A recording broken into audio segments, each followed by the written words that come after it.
Hello बच्चों, मैं आपको कक्षा 9 के विषय हिंदी की पुस्तक 36 भाग 1 का दूसरा पाठ लहासा की ओर, जिसके रचयिता राहुल सांस्कृत्यायन हैं, का जीवन परिचय बताऊंगी।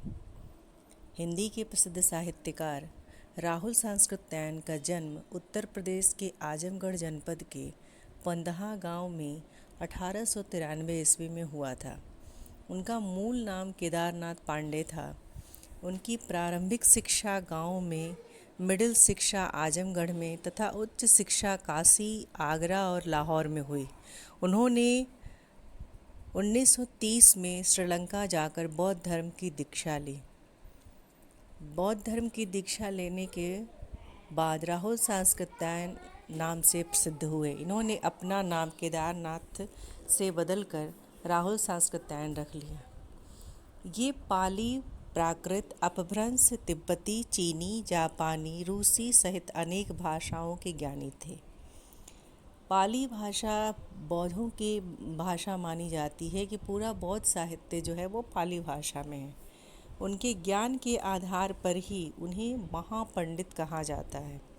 वे घुमक्कड़ शास्त्र के रचयिता हैं। वे घुमक्कड़ प्रवृत्ति के व्यक्ति भी थे। उन्होंने संसार के अनेक देशों की यात्रा की। साहित्य के वे महापंडित 1963 ईस्वी में संसार छोड़कर चले गए। उनकी रचनात्मक परिचय जो है, उनकी रचनाओं का जो परिचय है, वो बहुमुखी प्रतिभा के धनी साहित्यकार राहुल सांस्कृत्यायन ने उपन्यास, कहानी, आत्मकथा, यात्रा वृत्तांत, जीवनी, आलोचना, शोध आदि अनेक विधाओं में साहित्य सृजन किया। उन्होंने विभिन्न ग्रंथों का हिंदी में अनुवाद भी किया। उनकी कृतियों को 2 भागों में बांटा जा सकता है। अन्य साहित्य में उनका है दर्शन दिग्दर्शन, 22वीं सदी, वोल्गा से गंगा, भागो नहीं दुनिया को बदलो, दिमागी गुलामी इत्यादि। यात्रा साहित्य में है उनकी मेरी जीवन यात्रा, जो 6 भागों में संकलित है। राहुल यात्रावली, घुमक्कड़ शास्त्र, किन्नर देश में यात्रा के पन्ने, हिमालय परिचय, रूस में 25 मास। साहित्यिक विशेषताएं हैं उनकी यात्रा वृत्त लेखन में राहुल जी का स्थान अद्वितीय है, क्योंकि वो एक घुमक्कड़ प्रवृत्ति के व्यक्ति थे और उनकी ज़्यादातर रचनाएं जो हैं वो यात्रा वृत्तांत हैं, जो बहुत ही ज्ञानवर्धक हैं। उन्होंने घुमक्कड़ी के शास्त्र की रचना की। उन्होंने घुमक्कड़ी के लाभ का विस्तृत उद्देश्य बताया तथा यात्रा को ही घुमक्कड़ का उद्देश्य बताया। इससे मनोरंजन, ज्ञानवर्धन, अज्ञात स्थानों की जानकारी के साथ साथ भाषा का सांस्कृतिक आदान प्रदान भी होता है। राहुल सांस्कृत्यायन ने कहा भी है कि सैर कर दुनिया की गाफिल जिंदगानी फिर कहाँ, जिंदगी बगर रह गई तो नौजवानी फिर कहाँ।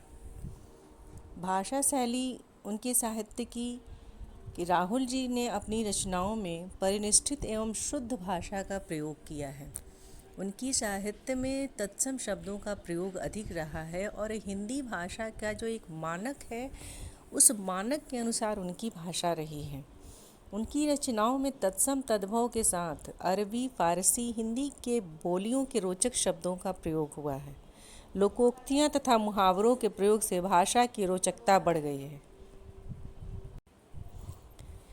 लहासा की ओर नामक पाठ लेखक की प्रथम तिब्बत यात्रा से लिया गया है। लेखक यानी कि राहुल सांस्कृत्यायन की पहली तिब्बत यात्रा से लिया गया है। उन्होंने 1929-30 में नेपाल के रास्ते यह यात्रा की थी। उस समय भारतीयों को तिब्बत यात्रा की अनुमति न होने के कारण लेखक ने यह यात्रा भिखमंगे के छद्म वेश में की थी। छद्म यानी कि जो नकली वेश होता है, किसी वेश को कुछ समय के लिए धारण कर लेना। इस पाठ में उन्होंने लहासा की ओर जाने वाले दुर्गम रास्ते का रोचक वर्णन किया है। इससे तिब्बती समाज के बारे में अनेक जानकारियाँ मिलती हैं। इसके साथ ही आगे मैं पाठ लहासा की ओर जो है, इसका सारांश मैं बताऊंगी। लेखक यानी कि राहुल सांस्कृत्यायन ने अपने तिब्बत की यात्रा नेपाल तिब्बत के मार्ग से की थी, क्योंकि तब फरी कलिंगपोंग का रास्ता नहीं खुला था।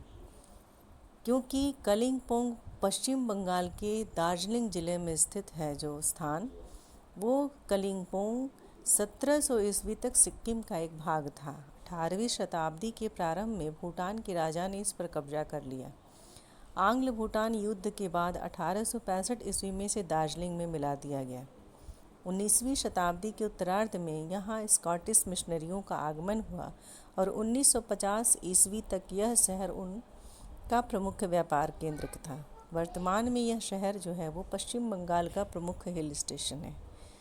कलिंगपोंग एक बहुत ही व्यस्त शहर है, ऐसा इसलिए क्योंकि दार्जिलिंग और गैंगटोक इसी शहर से होकर जाया जा सकता है। यहाँ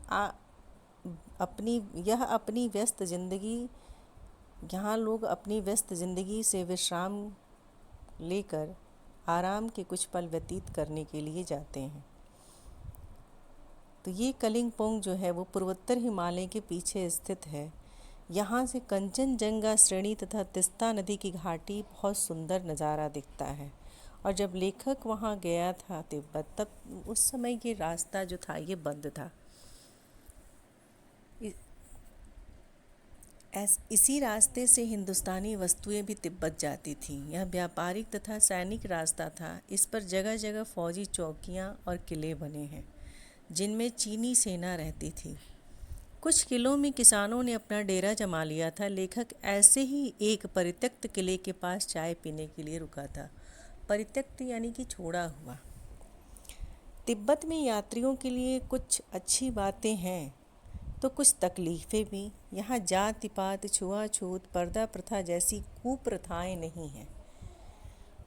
लोग अपने घरों को खुला रखते हैं।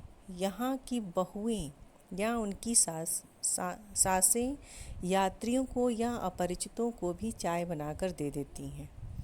यदि यात्रियों को कुछ संदेह हो तो वे अपनी चाय खुद भी बना सकते हैं। इस परित्यक्त चीनी किले से चाय पीकर जब लेखक चलने लगा तो उसने राहदारी मांगने वाले व्यक्ति को दोनों चिट्ठें दे दी। थोंगला के आखिरी गांव में उसे मित्र सुमति के जान पहचान के लोग मिले। इस कारण लेखक को ठहरने की अच्छी जगह मिल गई। 5 साल बाद लेखक जब भद्र यात्री के वेश में घोड़े पर सवार होकर आया था, तब उसे जगह नहीं मिली और उसे एक निर्धन झोपड़े में रात बितानी पड़ी।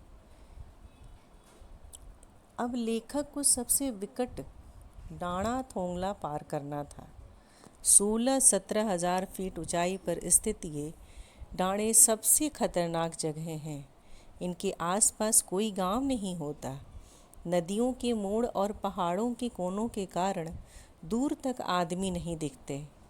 यहाँ किसी की हत्या हो जाए तो पुलिस या खुफिया विभाग कोई चिंता नहीं करता। वहाँ कोई हत्या का गवाह भी तो नहीं मिलता।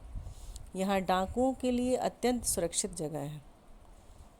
डाकू आदमी को पहले मारते हैं, फिर लूट के फिर माल खोजते हैं। पहले व्यक्ति को जान से मार देते हैं, उसके बाद उसके पास पैसा है कि नहीं वो खोजते हैं। हथियार का कानून न होने के कारण लोग हथियार लेकर घूमते हैं, यानी कि हथियार रखने के लिए वहाँ कोई बंदिश नहीं है। डाकू यदि जान से न मारे तो उन्हें अपनी ही जान का खतरा रहता है। यदि वो लोगों को लूटने से पहले अगर जान से न मारे तो उन्हें इस बात का भय रहता है कि कहीं उन्हीं की हत्या ना हो जाए। लेखक और उसके साथी भिखमंगों के वेश में थे। जान का खतरा होते ही वे भीख मांगने लगते थे।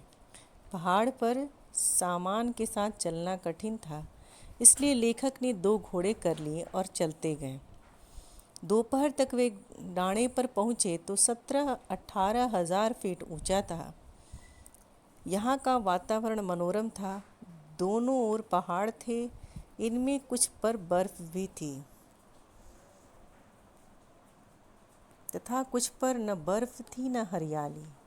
सबसे ऊंचे स्थान पर देवस्थान था, जिसे कपड़े तथा झाड़ियों से सजाया गया था। लेखक को अब उतराई की ओर चलना था। उसके साथ उसके एक दो साथी और चल रहे थे, पर वे सब बिछुड़ गए क्योंकि लेखक का घोड़ा धीरे चलने लगा। लेखक उन सब से बहुत ही पीछे रह गया।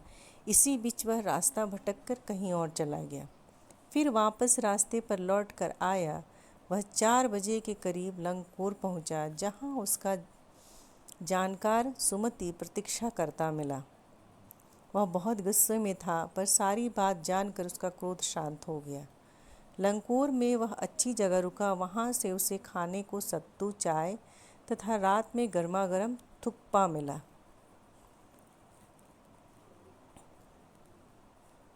लेखक और उसके साथी अब तिंगरी के विशाल मैदान में थे। इसके चारों ओर पहाड़ थे, जिससे वह मैदान टापू जैसा दिख रहा था। इसी मैदान में तिंगरी समाधि गिरी है। यहाँ भी सुमति के यजमान थे। ये यजमानों के यहाँ जाना चाहते थे।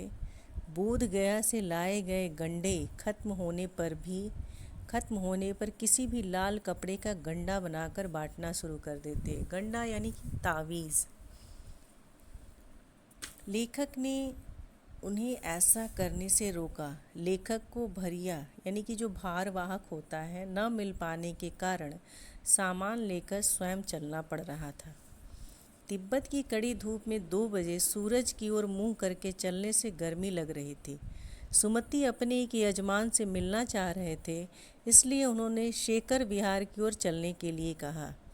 तिब्बत की ज़मीन जागीरदारों में बटी है, जिनका ज़्यादा हिस्सा मठों के पास है। जागीरदार मजदूरों से बेगार में खेती कराता है। खेती की देखरेख के लिए भिक्षु भेजे जाते हैं, जो राजा से कम नहीं होते। शेखर की खेती के मुखिया लेखक से मिले। वहाँ एक सुंदर मंदिर था। उसमें कुंजुर हस्तलिखित 103 पोथियाँ रखी थीं। एक एक पोथी का वज़न 15-15 सेर था। सुमति अनुमति लेकर अपने यजमानों के पास चला गया। तिंगरी गांव वहाँ से दूर नहीं था। लहासा की ओर पाठ के कुछ प्रश्नों को देखते हैं। पहला प्रश्न है, थोंगला के पहले के आखिरी गांव पहुंचने पर भिखमंगे के वेश में होने के बावजूद लेखक को ठहरने के लिए उचित स्थान मिला, जबकि दूसरी यात्रा के समय भद्रवेश में भी उन्हें उचित स्थान नहीं दिला सका। क्यों? थोंगला के उत्तर इसका इस प्रकार होगा कि थोंगला के पहले के आखिरी गांव पहुंचने पर लेखक भिखमंगे के वेश में होने के बाद भी ठहरने का स्थान पा गया, क्योंकि उस समय उनके साथ बौद्ध भिक्षु सुमति थे। सुमति की उस गांव में जान पहचान थी, किंतु दूसरी यात्रा के समय लेखक भद्रवेश में था, पर वह उस गांव के लोगों के लिए अपरिचित था। उस यात्रा में लेखक शाम के समय वहां पहुंचा था। शाम के समय लोग छंग पीकर होशो हवास खो बैठते हैं। इसके अलावा उसके साथ सुमति भी नहीं था, इसलिए वह ठहरने के लिए स्थान नहीं पा सका। इसके साथ ही अगला प्रश्न है, उस समय के तिब्बत में हथियार का कानून न रहने के कारण यात्रियों को किस प्रकार का भय बना रहता था? इसका उत्तर इस प्रकार होगा, उस समय तिब्बत में हथियार का कानून न होने के कारण यात्रियों को हमेशा अपनी जान और माल का खतरा रहता था। वहाँ के लोग आत्मरक्षा के लिए खुलेआम हथियार लेकर घूमते थे। वहाँ उनके निर्जन स्थान थे, जहाँ डाकुओं को किसी का भय नहीं रहता था। ऐसे स्थानों में पुलिस का भी प्रबंध नहीं होता था। ऐसे में डाकू यात्रियों की पहले हत्या करते थे, फिर उससे माल लूटते थे। अगला प्रश्न है, लेखक लंगकोर के मार्ग में अपने साथियों से किस प्रकार बिछड़ गया? लेखक लंगकोर के मार्ग में अपने साथियों से किस कारण बिछड़ गया? इसका उत्तर है, लेखक का घोड़ा धीरे धीरे चल रहा था। घोड़े के सुस्त पड़ने से लेखक अपने साथियों से बिछड़ गया और अकेले में रास्ता भूल गया। वह गलत रास्ते पर 1.5-2 मील चलता गया और फिर वापस आकर सही रास्ते पर गया। अगला प्रश्न है, लेखक ने शेखर विहार में सुमति को अपने यजमानों के पास जाने से रोका, परंतु दूसरी बार रोकने का प्रयास क्यों नहीं किया? इसका उत्तर है कि सुमति के बहुत से यजमान रहते थे उस जगह सेकर विहार में, जिनको वे गंडा बांटते थे, यानी कि तावीज़ बांटते थे। इन गंडों को बांटने में अधिक समय लगता था, इसलिए लेखक ने सुमति को यजमानों के पास जाने से रोका। लेखक को सेकर विहार के ही एक मंदिर में बुद्ध वचन अनुवाद की 103 पोथियाँ मिल गईं। इन भारी भरकम पोथियों के अध्ययन से ज्ञानार्जन के लिए समय की आवश्यकता थी। लेखक उस समय उनके अध्ययन में रम चुका था, इसलिए उसने दूसरी बार सुमति को रोकने का प्रयास नहीं किया। अगला प्रश्न है, अपनी यात्रा के दौरान लेखक को किन कठिनाइयों का सामना करना पड़ा? इसका उत्तर इस प्रकार है कि अपनी यात्रा के दौरान लेखक जो है ऊंचे नीचे पहाड़ी रास्तों पर तेज धूप में उसे यात्रा करनी पड़ी। लेखक को यह यात्रा डाकुओं के भय के साए में करनी पड़ी। रास्ते में डाकुओं जैसी सूरत वालों को देखते ही उसे कुची कुची एक पैसा कहकर उनसे भीख मांगनी पड़ती। उसका घोड़ा सुस्त था, इसलिए वह अपने साथियों से बिछड़ गया। समय से न पहुंच पाने के कारण उसे सुमति के गुस्से का सामना करना पड़ा। वापस आते समय उसे अपना सामान पीठ पर लाद कर यात्रा करनी पड़ी। उसे भिखमंगों के वेश में यात्रा करनी पड़ी।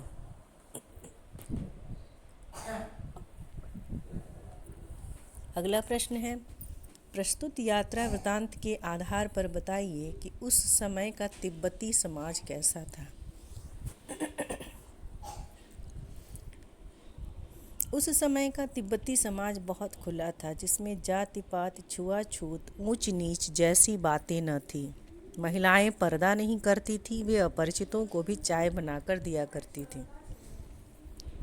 जान पहचान के बिना लोग रात बिताने के लिए आश्रय नहीं देते थे।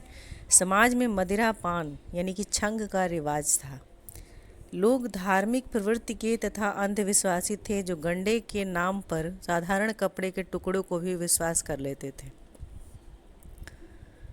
अगला प्रश्न है, मैं अब पुस्तकों के भीतर था। नीचे दिए गए कथनों में से कौन सा विकल्प वाक्य का अर्थ बताता है? इसमें जो पहला विकल्प है क, यह सही है कि लेखक पुस्तक पढ़ने में रम गया। इसके साथ ही ये समाप्त हुआ। धन्यवाद।